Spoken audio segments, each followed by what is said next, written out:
And what is going on, hockey fans? It is, as always, the host of NHL Weekly, Neil Villapiano, and we welcome you to another edition of NHL Weekly right here exclusively on the Hockey Podcast Network YouTube channel, your number one place to get everything you need to know about what's going all around the National Hockey League. As always, guys, thank you so much for taking time out of your day, your Monday specifically, to check out these episodes and these videos. Really, really do appreciate it. While you're here, if you like what you see, leave a like on this video, subscribe, and hit that notification bell so you get notified every time we go live right here on the Hockey Podcast Network YouTube channel. New episodes come out every Monday right here on THPN. Also, make sure to go check out all of the live watch-alongs that we do for games throughout the entire NHL. We also will be doing World Junior games, outdoor games, and of course, the Stanley Cup playoffs. So make sure you guys are subscribed and you're notified. So when we go live for them, and also again, when we post new episodes here of NHL Weekly. Shout out, as always, to our two sponsors. First and foremost, DraftKings Sportsbook. And guys, we are now into Conference Championship Week in college football, so you know the stakes are going to be high. The NFL season still got a handful of weeks to go, but we're getting down to the nitty-gritty of teams making that playoff push. We also got the NBA going, and of course, we have many games going on every day in the National Hockey League. So with all of that, DraftKings is your number one place to get in on all of the huge cash prizes. So if you want to get in on this action, go to DraftKings Sportsbook right now and sign up with our promo code THPN. And also shout out to our wonderful sponsors over at Raycon, giving you guys the best quality earbuds and headphones for half the price of the other major brands out there. And right now, they are doing a 20 to 50% off deal when you use our promo code THPN at checkout by Raycon.com/THPN.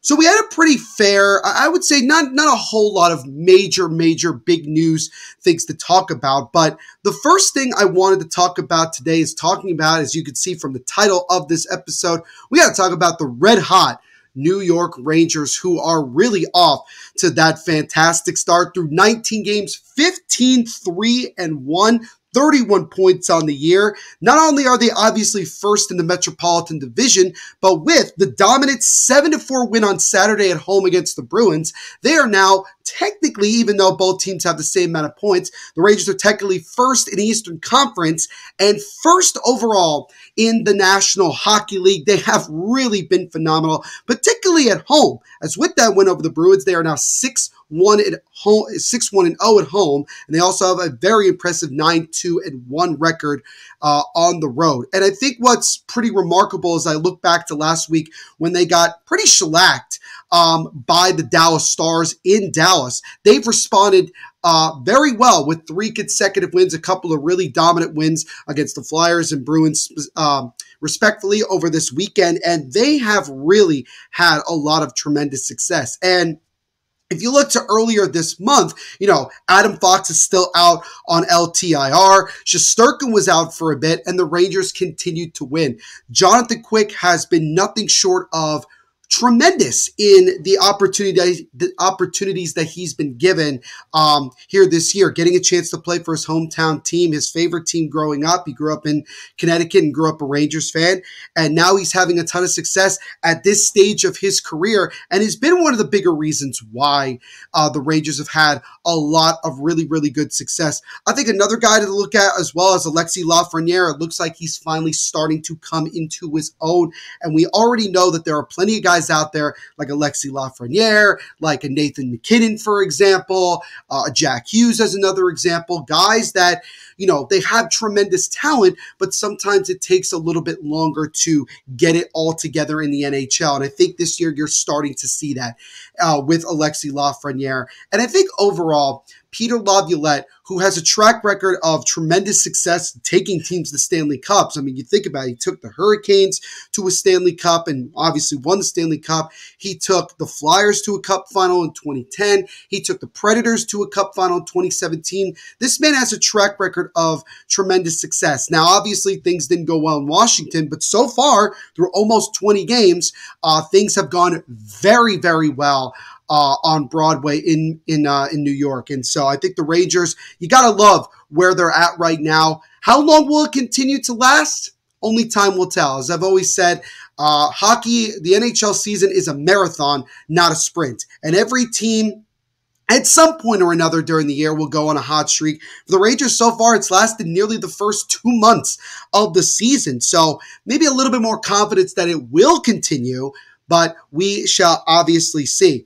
Now, sticking with the Rangers and more specifically sticking to that win over the Bruins, there was a little bit of, I guess you would say, controversy or something that obviously Rangers fans did not want to deal with, and that is talking about their captain, Jacob Trouba, who once again was in the headlines for what was considered to be a pretty illegal play, as you can see from this picture right here, as he was fined over the weekend $5,000, which I believe is the max amount that you can be fined. He was fined $5,000 for high-sticking Trent Frederic. Now, it was a missed call. I guess you would say it was a missed call. It was after there was a stoppage in play. Trouba, it appeared to look like he had lost his balance. Even Jacob Trouba said himself that it was an accident. He says, but he has to be better. He has to be more responsible, and he didn't mean it.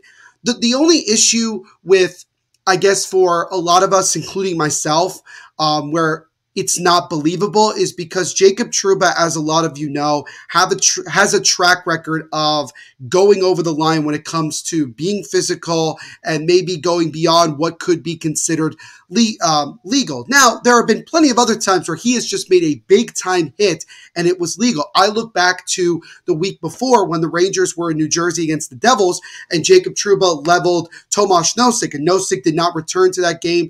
I'm pretty sure Nosek is dealing with some form of a concussion/head injury, which, I mean, there's no other head injury but a concussion.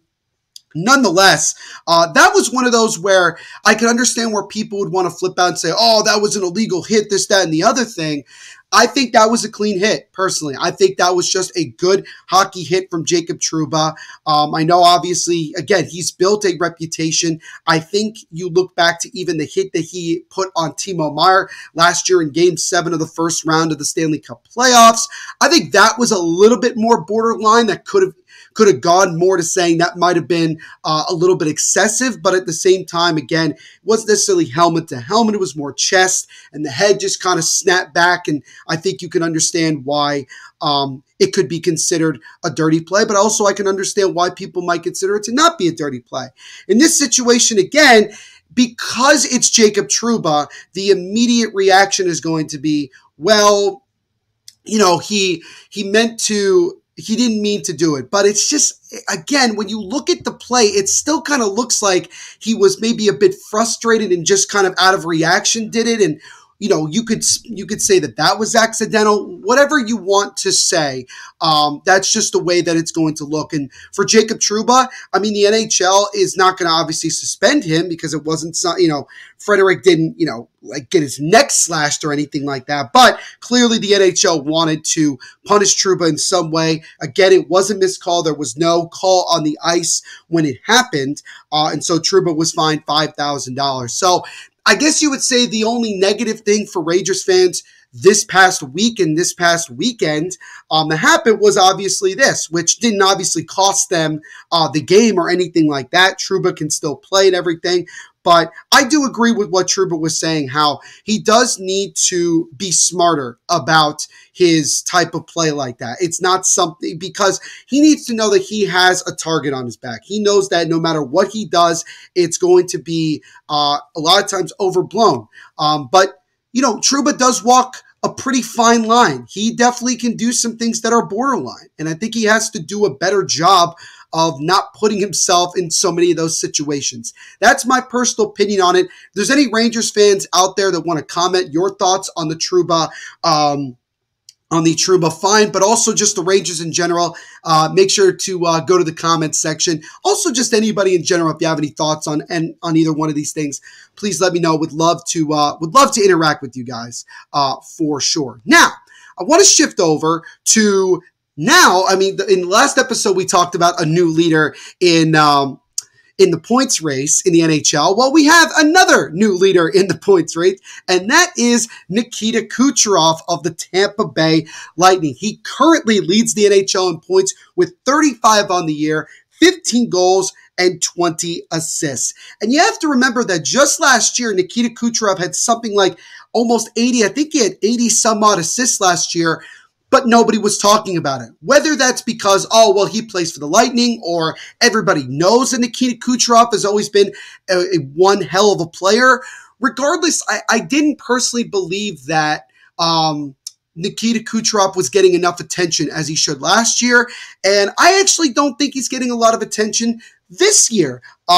This is one of those things where only it seems like a select amount of people have really just mentioned to say, hey, Kucherov, just by the way, has 2 more points than the next guy. He leads the NHL in points. He's having a MVP type of season. Now, the Tampa Bay have obviously not had the world's greatest year so far. They've been banged up. Andrei Vasilevsky has been hurt.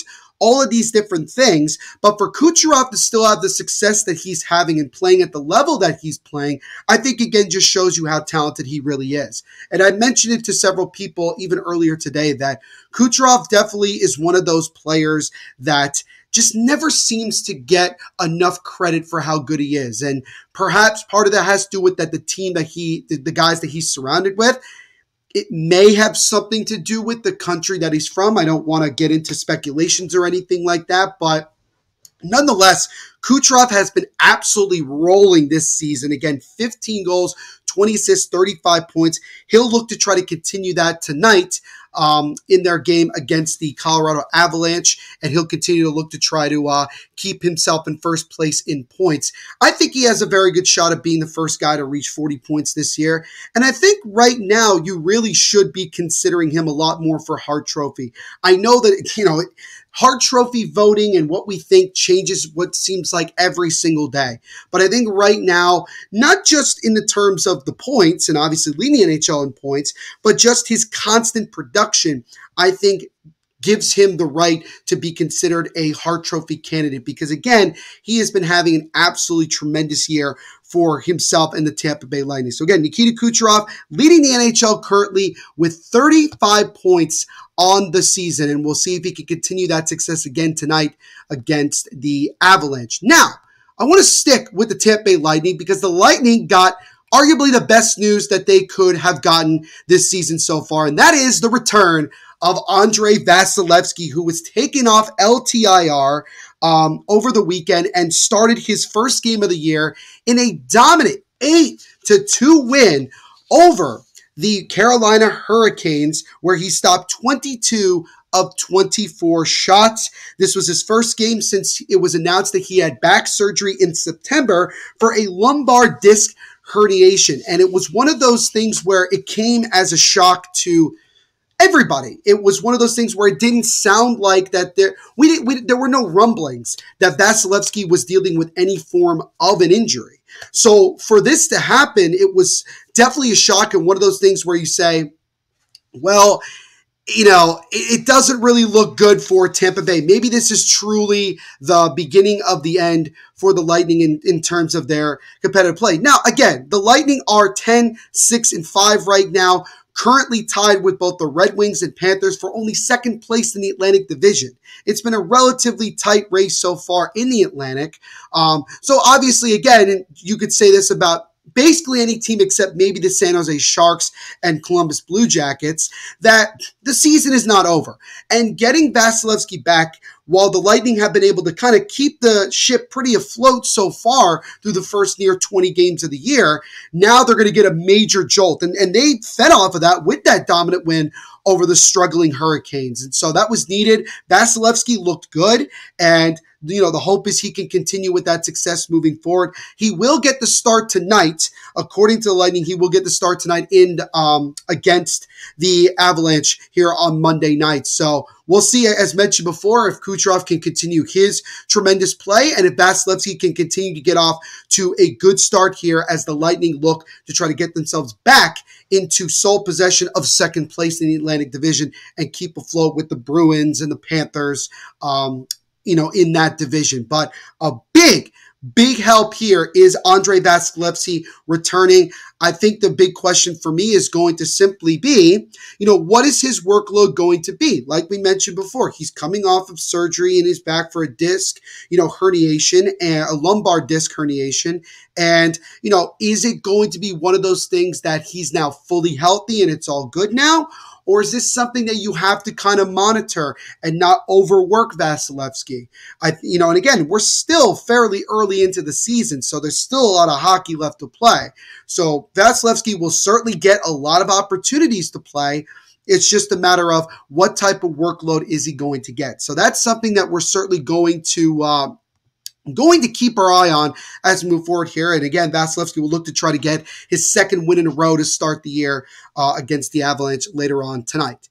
Now, pretty much sticking with goaltenders, there was a bit of controversy that happened over the weekend, once again involving the NHL and its very, very, very stupid rules and being literally no fun and not respectful to a lot of different cultures. And this time it involves Minnesota Wild's goaltender Marc-Andre Fleury. And you can already see with that absolutely beautiful mask, that right there is the source of all of the talking points that we've had over the last couple of days. So, on Friday, this past Friday, the Wild held a Native American Heritage Night, which is very cool because not a lot of teams do this. And Marc-Andre Fleury had a mask painted specifically for the game honoring Native people. Very, very nice tribute by Flower. Part of the reason Fleury had the mask made was that he wanted to pay tribute to his wife, who, fun fact, is an Indigenous woman. So this is even a better situation, a perfect opportunity for Marc-Andre Fleury to honor not only the Native people, but people that he loves and that are part of his family. He collaborated with local artist in Minnesota, Cole Redhorse Taylor, to paint the mask. By the way, Cole Redhorse, sick name. Absolutely sick name. Taylor created the design for the mask, and it actually includes in it at the top, which I don't know if you guys can see here on YouTube. It actually reads Minnesota Makoche, I believe, if I read that right. It's right on the inside of Fleury's mask. So I hope I read that. So it's Minnesota Makoche, and that means quite literally land of the cloudy waters, or the misty waters. That's what, according to Taylor, that is what it reads. So very, very nice touch. Unfortunately, the NHL did not think so nicely about this, as the NHL informed the Wild, as well as Fleury's agent Alan Walsh, that they would fine both Fleury and the team should Marc-Andre Fleury wear this mask. Now, despite that pressure from the NHL, Marc-Andre Fleury ended up defying that rule and stuck a middle finger to the NHL and wore the mask anyway during warm-ups. Now, funny enough, he did not play in the game. Gustafsson got the start in that one. I'm kind of curious to know what would have happened if Fleury got the start. Would he have actually worn that mask? I don't know. Now, Fleury's mask is currently up for auction on the Minnesota Wild's website, with the proceeds benefiting the Minnesota Wild Foundation as well as the American Indian Family Center. Currently, I'm not sure if it's still up there, but make sure to go to the Minnesota Wild website if you want to try to get your hands on this absolutely awesome mask. Now, also at the time of this recording, the NHL, and granted, this happened a couple days ago, but the NHL has yet to make a statement as to whether or not they're actually going to live up to their quote-unquote threat and obviously fine Fleury and the Wild. I do know that the Wild more or less said that they would take care of Fleury's fine. They would not force him to pay some sort of a fine, that they would take care of it for him. But once again, great job by not only Fleury, but just an NHL player again defying the rules. We've had the problems with, the pride tape. We've seen several teams. We've seen Travis Dermott of Arizona, defy it and wear pride tape during a game. We've had NHL teams continue to wear, pride jerseys, even though the players can only wear them walking into the locker room. I'm still hoping that we get a moment where one of these NHL teams says to hell with it and wear them for warm-ups anyway. And the same thing with even Hockey Fights Cancer. I was at the Devils Hockey Fight Cancer night over the weekend against the Buffalo Sabres, and the players walked into the locker room wearing them, but they did not wear them on the ice. And even though you could still auction for them and do everything else, it is just a shame that the NHL is being this cruel and this unfair, that they are depriving all of us and people who care very much about this. And obviously we know they all have a much deeper meaning. They're just not allowing it. It's really, really upsetting to me. And I'm glad that Marc-Andre Fleury decided to wear it anyway. I would have loved if he had gotten to start in this game to actually wear that helmet, which, by the way, his whole setup with that mask looks really, really cool to me. Really great job.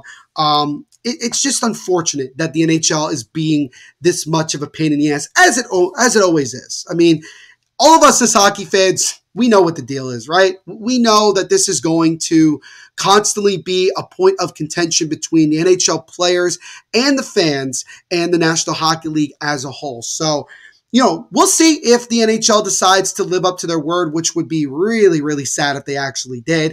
It also would look bad if they didn't, because then they would basically be called a bunch of sissies and a bunch of wusses and all that stuff. So, nonetheless, good job by Marc-Andre Fleury. Wonderful mask, wonderful reasoning behind, honoring the Native Americans or the Native people. Just really great. And again, make sure to go check out the Minnesota Wild's website, if it's still up there, to give yourself a chance to potentially auction and win that helmet that he wore on Friday. Now, let's shift to talking once again a little bit about Patrick Kane. We talked about this in the last episode that, we're starting to get an idea as to what teams are in the running. But now it looks like at some point this week, maybe later today, maybe not. By the time you check out this video, we may already know the answer. But it's expected that Patrick Kane at some point this week is going to sign with a team. The 35-year-old unrestricted free agent winger has been rehabbing from his June hip resurfacing procedure. If you remember, during the offseason, he got the surgery, and they said that the timeline for him to return would be sometime in December. We are now into the final, not full week, but the final week of November. By the end of this week, we will be into the month of December. On Thursday of last week, TSN's Darren Dreger said that Kane is expected to reach a decision at some point this week as to where he'll be playing. There's a couple things that kind of go into it. First and foremost, it sounds like from what we're hearing that Patrick Kane wants a multi-year deal from somebody. He wants to be able to settle down with his family in a place for a while and go from there. And I don't know if any team out there is going to sign him to a multi-year deal, especially with a lot of the teams that he's interested in are pretty high up with the salary, even though the cap is going to go up next year. It might be difficult. We have seen that the Florida Panthers have been trying to make some moves in order to open up cap space. It doesn't look like they're going to be able to actually afford to have him. I know the Vegas Golden Knights were rumored to be like a sneaky team, but according to Vegas Hockey Now, it doesn't look like that they're going to have enough unless somebody goes on long-term IR, which, knowing the Golden Knights and the way they've been able to use that, wouldn't shock me over the next day or two if somebody just happened to go on there just magically, right? Buffalo Sabres have continued to be a team to watch for. Kane grew up in Rochester, New York. It would be close to where he grew up and a chance to play for quote unquote his hometown team. We already said that the Rangers are out of it. The other team that keeps being brought up that seems like a good one would be the Detroit Red Wings, and potentially being paired once again with his former Blackhawk teammate Alex DeBrincat, and playing for a Red Wings team that certainly could be looking to make a push for a playoff spot this year. Now, during the, quote, headlines intermission segment on Saturday's Hockey Night in Canada, Elliot Friedman of Sportsnet said most observers mentioned the Panthers, which we talked about, and the Red Wings as potential destinations for Kane. He also thinks the winger has narrowed his choices down to 2 clubs, but he didn't indicate who they might be. So again, I think it's fair to say that we are now at the final stage of where Patrick Kane is going to go. I think now we're down to 2 or 3 teams, going off of what we know, 2 or 3 teams, and I think it's going to be one of Buffalo, the Panthers somehow, or the Red Wings. It doesn't sound like the Leafs are that interested anymore. That report about the Leafs meeting with Kane seems to be untrue. We do know that Kane met with the Red Wings. I would lean right now, if I'm a betting man, which again, DraftKings Sportsbook, use promo code THPN if you are a betting man yourself and want to get in on some huge cash prizes. But if I'm a betting man, I'm going to lean towards the Detroit Red Wings at this point. It just seems like the place that makes the most amount of sense. The Red Wings have a decent enough amount of cap space where they could actually make maybe a 2 or 3 year deal work. And then Kane could play with DeBrincat. They add some more scoring boost, and the Red Wings can make that push to finally to getting back into the playoffs and really kind of taking the next step. And Stevie Yzerman, Stevie Y, man, he's always down to make some pretty, bold moves when he has to. It worked out for him a bunch in Tampa, and I don't see why it wouldn't work out in Detroit. He would fit right on that top line, playing with also Dylan Larkin and also DeBrincat, playing on the top power play. It just seems to make sense.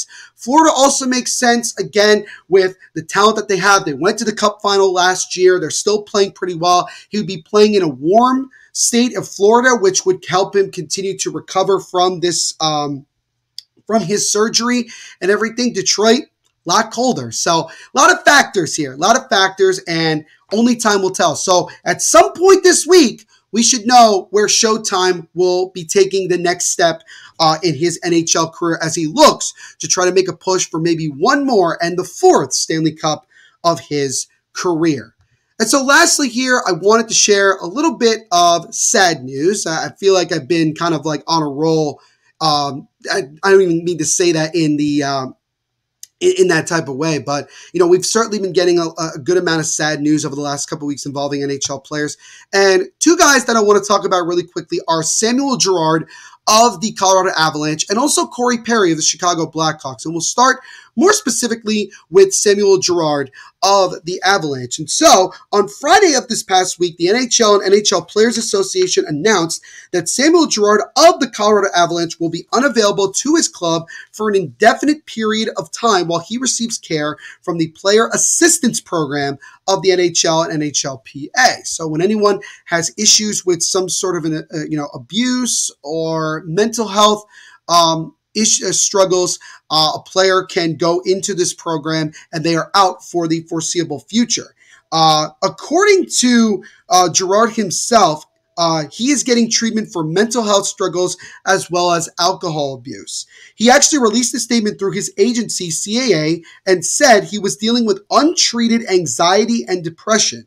Those issues led to problems with alcohol abuse, and Girard knew he had to get help. So one thing led to another, and this is the situation that Girard is in.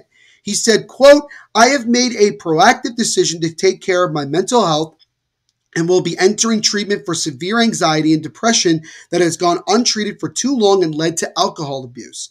Taking care of your mental health is the utmost importance, and I encourage everyone to speak up and seek help should you feel like you need it. I want to express my gratitude to my wife, family, friends, the club, my teammates, and the fans for their patience, understanding, and continued support," end quote. Should also mention that this is the same program that Carey Price went into as well last year. So this is something that the NHL and NHLPA created in order to help its NHL players. And I think this is great that Girard is seeking help for a lot of the demons that he is currently facing right now. So we wish Samuel Girard nothing but the best in his recovery as he looks to try to try to get through this very, very difficult time. Now, I did want to talk also a little bit about Corey Perry. Corey Perry has not been practicing, nor has he been with the Blackhawks in about a week now. And the Blackhawks and Corey Perry's agent have posted conflicting reports about what exactly is going on.